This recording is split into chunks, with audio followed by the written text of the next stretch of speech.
प्रश्न 23। P Q और are Q एक वृत्त के केंद्र से समदूरस्थ जीवाएं हैं।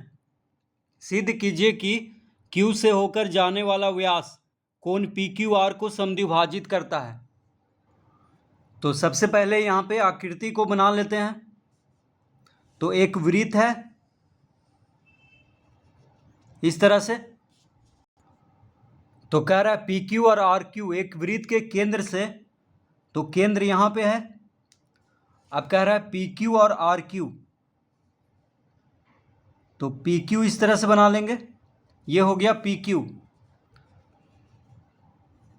तो पी क्यू क्या है? जीवा है। पी क्यू और आर क्यू क्या है? जीवा है।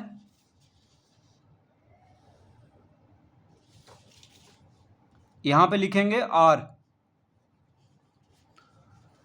तो पी क्यू और आर क्यू जो है एक वृत्त के केंद्र से समदूरस्थ जीवाएं हैं। इसका मतलब केंद्र से दोनों जीवा की बराबर दूरी है। तो प्रश्न में कह रहा है कि केंद्र से दोनों जीवा की क्या है? बराबर दूरी है। तो सिद्ध करना है कि क्यू से होकर जाने वाला व्यास, अब क्यू से होकर इस तरह से केंद्र होते हुए आएगा क्योंकि व्यास है। तो क्यू से होकर जाने वाला व्यास कोण पी क्यू आर, तो कोण पी क्यू आर हुआ ये वाला, देखिए पी क्यू आर, यानी ये जो पूरा कोण हुआ ये हुआ कोण पी क्यू आर। तो क्यू से होकर जाने वाला व्यास कोण पी क्यू आर को समद्विभाजित कर रहा है, ये सिद्ध करना है। यानी यहाँ पे जो कोण बन रहा है ये दोनों कोण बराबर होगा, ये सिद्ध करना है हमको।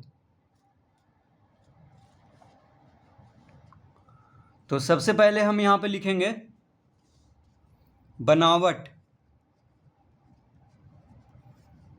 तो बनावट यहाँ पे क्या करना है? तो लिखेंगे ओ से ओ एम लंब पी क्यू, ओ से ओ एम लंब पी क्यू और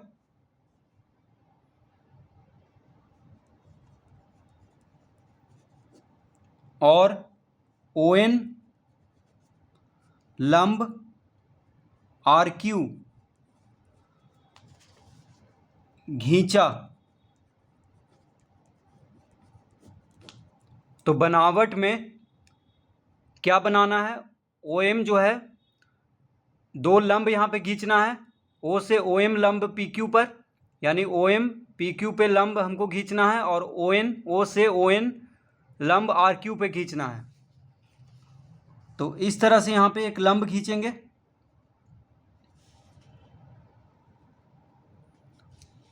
ओ से ओ एम, यहाँ पे ओ लिखेंगे, इस वृत्त का केंद्र है ओ।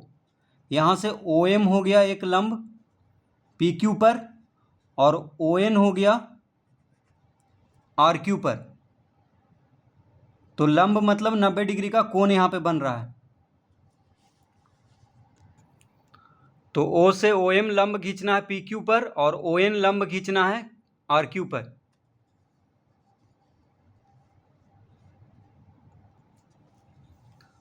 अब यहाँ पे लिखेंगे अतः प्रश्नानुसार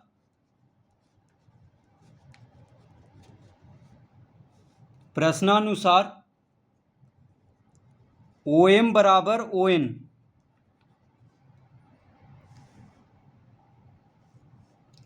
तो ओ एम बराबर ओ एन होगा क्योंकि कह रहा है कि वृत्त के केंद्र से जो जीवा है पी क्यू और आर क्यू वो समदूरस्थ है, यानी केंद्र से दोनों का दूरी बराबर है। तो जब ओ से ओ एम हम लंब खींचे हैं पी क्यू पर, और ओ से ओ एन लंब खींचे हैं आर क्यू पर, तो केंद्र से तो दोनों का दूरी बराबर है जीवा का।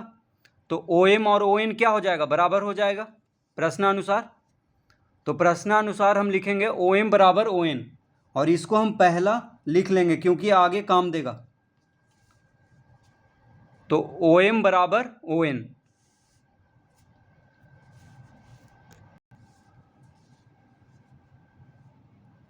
अब त्रिभुज OQM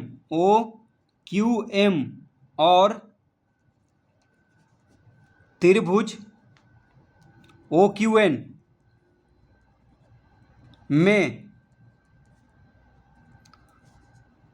अब क्या करेंगे, त्रिभुज OQM, देखिए त्रिभुज OQM, इस त्रिभुज में OQM और त्रिभुज OQN में, ये दोनों त्रिभुज, यहाँ पे दो त्रिभुज बन रहा है, त्रिभुज OQM और त्रिभुज OQN। तो इन दोनों त्रिभुज को सर्वासम सिद्ध करेंगे, ठीक है। तो OQM, ये त्रिभुज OQM हुआ, और OQN, इन दोनों त्रिभुज को इस तरह से लिख लिए हैं यहाँ पे। तो इन दोनों त्रिभुज में क्या क्या बराबर है, तो देखिए कोण OMQ, ये जो कोण है, ये कोण और इस त्रिभुज में ये कोण दोनों बराबर है, क्योंकि लंब है, यानी 90 डिग्री का कोण दोनों का है। तो ये दोनों कोण बराबर हो गया, दोनों त्रिभुज का 90 डिग्री का। फिर OQ देखिए दोनों त्रिभुज में आ रहा है, OMQ में भी OQ आ रहा है, और OQN में भी, OQM में भी और OQN में भी, दोनों त्रिभुज में OQ आ रहा है। फिर OM और ON बराबर है, क्योंकि यहाँ बनावट से यानी प्रश्नानुसार क्या होगा, OM और ON बराबर। तो यहाँ पे एक समकोण बन रहा है, और समकोण के सामने का भुजा क्या होता है, कर्ण, यानी समकोण कर्ण भुजा से ये दोनों त्रिभुज सर्वासम हो जाएगा। तो यहाँ पे सबसे पहले लिखेंगे त्रिभुज OQM और त्रिभुज OQN में कोण OMQ बराबर होगा कोण ONQ के बराबर 90 डिग्री। ऐसा क्यों हुआ, तो लिखेंगे बनावट से, क्योंकि लंब है। तो कोण OMQ बराबर कोण ONQ, कोण OMQ, ये कोण OMQ है और ये कोण ONQ है, ये दोनों बराबर होगा। फिर लिखेंगे OQ बराबर OQ, क्यों हुआ ऐसा, तो लिखेंगे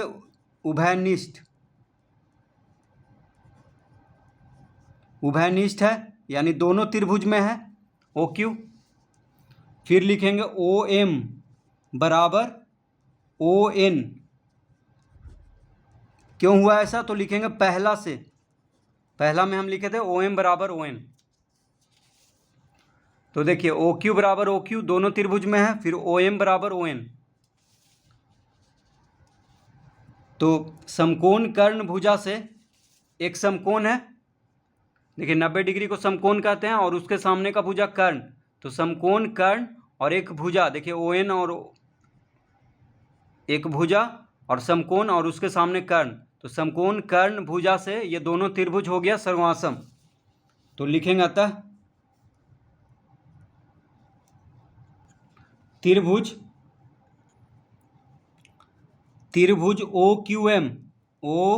OQM सर्वासम त्रिभुज OQN, तो दोनों त्रिभुज हो गया सर्वासम। कौन सा नियम लगेगा, RHS, यानी समकोण कर्ण भुजा नियम से। तो समकोण कर्ण भुजा से दोनों त्रिभुज हो गया सर्वासम। तो जब त्रिभुज ही सर्वासम हो गया तो उसका संगत भाग भी सब बराबर हो जाएगा। तो लिखेंगे अतः कोण OQM बराबर कोण OQN। क्यों हुआ ऐसा, तो CPCT, यानी सर्वासम त्रिभुजों के संगत भाग बराबर होता है। तो जब त्रिभुज ही सर्वासम हो गया तो उसका संगत भाग भी सब बराबर हो जाएगा। तो कोण OQM बराबर कोण OQN।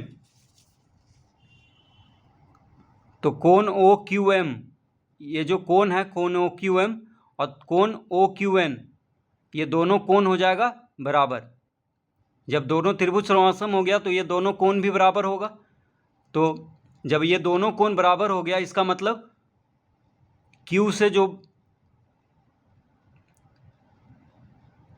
Q से होकर जो जाने वाला व्यास क्या कर रहा है, Q से होकर देखिए जाने वाला व्यास OQ है, ठीक है, तो ये क्या कर रहा है, ये इस कोण को समद्विभाजित कर रहा है, कोण पी क्यू आर को, तो यही सिद्ध करना था।